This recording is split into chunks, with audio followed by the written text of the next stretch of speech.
He didn't chase the spotlight. He chased the game, striker, midfielder, fullback. Wherever Liverpool broke, he stepped in. No hesitation, no complaint.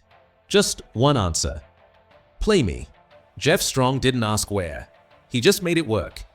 He scored with torn ligaments, won matches on one good leg, dragged himself through positions no one else wanted, and made them his.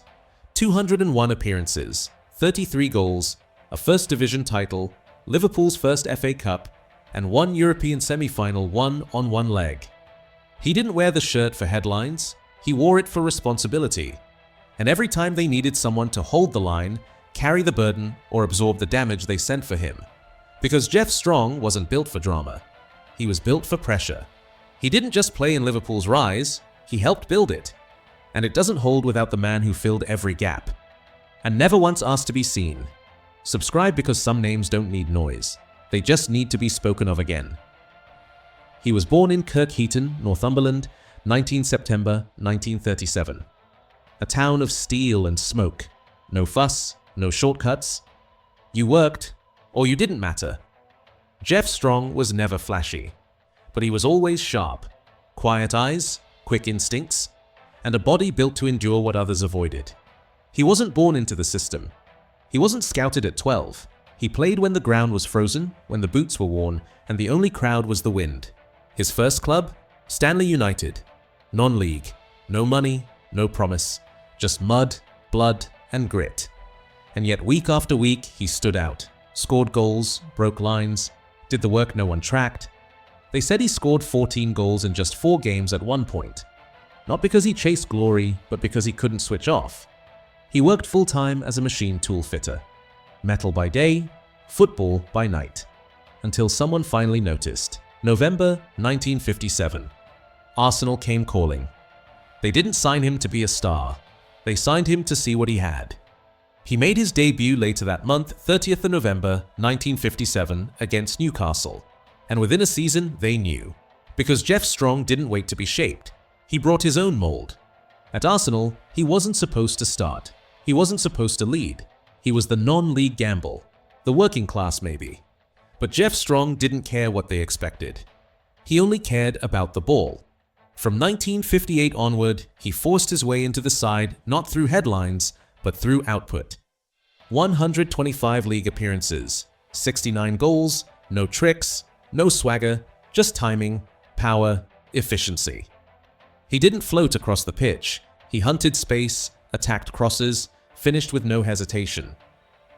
By the early 60s, he was one of Arsenal's most reliable forwards, top scorer in multiple seasons, carrying a team that was still finding itself. They loved him at Highbury. But the trophies never came. The goals kept coming. But the silver stayed away. And Geoff Strong wasn't built for stats. He wanted substance. In late 1964, he made a choice few understood. He left Arsenal at his peak for Liverpool. He wasn't chasing a bigger check. He was chasing meaning, because he saw something happening under Bill Shankly and he wanted to be part of building it. Not as a star, but as a worker. And Liverpool needed one. November 1964. Liverpool made their move. £40,000 to bring him north. Bill Shankly didn't buy hype, he bought hunger. A steal for the man Arsenal had once leaned on for goals and the man Liverpool would soon lean on for everything else. The fans weren't buzzing. The headlines didn't scream.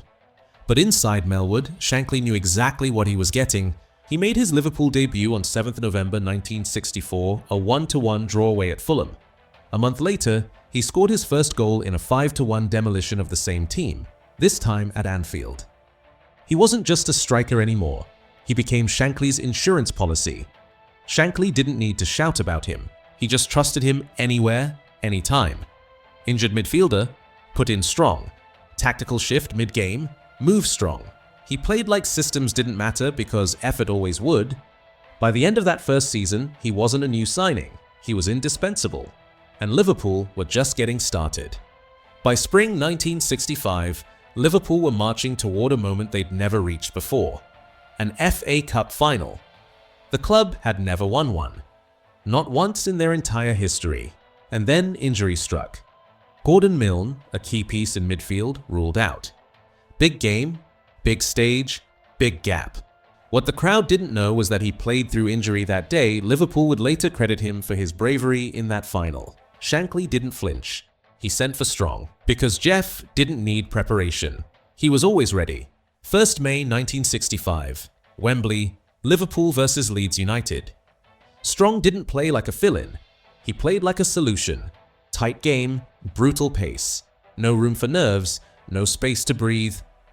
He didn't score, but without him, Liverpool don't lift that trophy. It went to extra time. 2-1 to Liverpool. A first in club history. The photos show Hunt and St. John. The headlines named the scorers. But ask the players who made it possible, and they'll tell you who stood tall when it mattered. Strong didn't celebrate for the cameras. He didn't jump into the spotlight.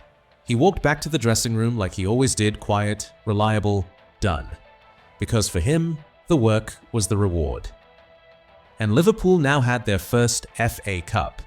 The season didn't stop after Wembley. It built, 1965 to 66. Liverpool went again this time, chasing the league title and making history in Europe. Strong was still being moved across positions, still saying yes to every impossible task, and still delivering. By the end of the campaign, Liverpool were champions of England once more, First Division winners, but it was Europe that etched Strong into something deeper. April 1966. European Cup Winners' Cup semi-final. Liverpool vs Celtic. Second leg, Anfield. Strong wasn't fit, his knee was gone. But the tie was on the line and Shankly didn't need fitness. He needed heart. Strong played anyway. Celtic thought they had it won. Strong rose between them, one leap, one header, one goal. Anfield erupted. The tie was sealed. He just sent Liverpool to their first ever European final on one good leg. He didn't make it to the final. The knee wouldn't hold. But the work had already been done. That moment wasn't glamour. It was guts. Strong didn't ask for glory. He earned it in silence. It was the clearest proof of what the press had always hinted. That Strong wasn't just adaptable, he was indispensable. And for those who were there that night, they'll never forget what it looked like. When a man played through pain and still gave more than most do, healthy. By the late 1960s, Liverpool was changing. Younger legs were coming in. Shankly was quietly rebuilding. And Geoff Strong? He was still there playing wherever they needed him. Jerry Byrne retired. Strong stepped into fullback. Another role, another reinvention. No complaints, no spotlight. Even as a stand-in, he played well enough to be handed the role full-time. It wasn't cover, it was command. He wasn't playing to extend a career. He was playing because the shirt still needed him. He wasn't just respected in 1963. Arsenal fans voted him one of their best, not for flair, for fight. But time always wins. The injuries added up. The pace of the game shifted. And by January 1970, after a surprise FA Cup loss to Watford, Shankly knew the transition had to begin. Strong wasn't dropped. He was thanked. Quietly. Like everything he'd done. July 1970. He left Liverpool.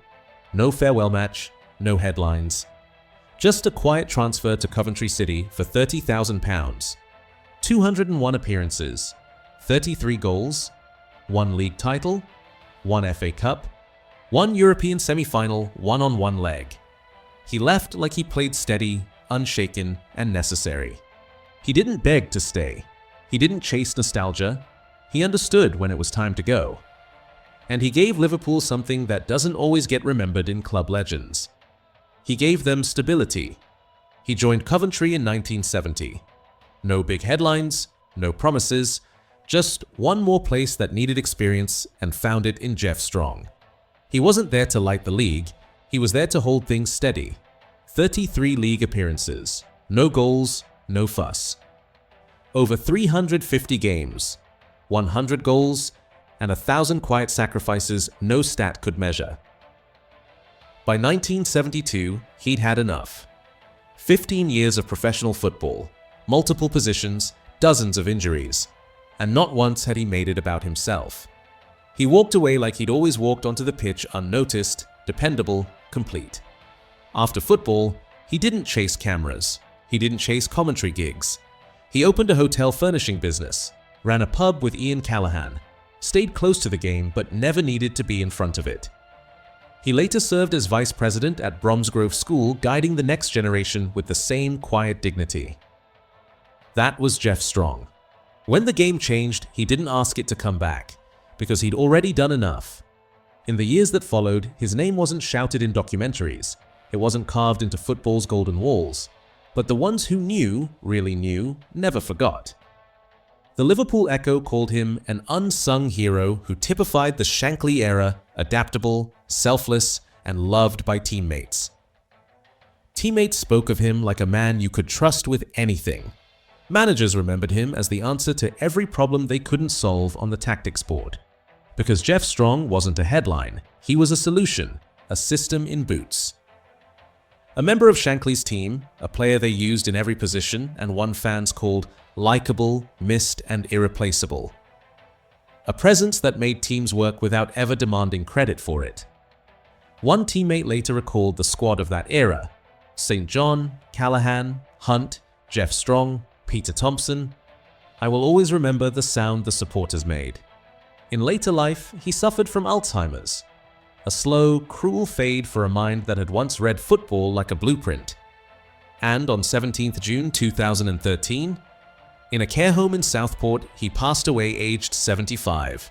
No chaos, no ceremony, just silence. The kind he always carried with him. But the silence he left behind isn't the same as being forgotten, because men like Geoff Strong don't disappear. They settle in the fabric of a club, in the gaps they once filled, in the spaces they covered so others could run free. He wasn't flashy, he wasn't loud, but he was always there when Liverpool needed him. Liverpool's history doesn't work without his name in it. A title winner, a cup legend, a European warrior, and through it all, a man who gave everything, everywhere, every time. And this isn't a tribute, it's a reminder. He didn't ask for legacy, he became it. Subscribe if you believe service like that should never go unspoken again.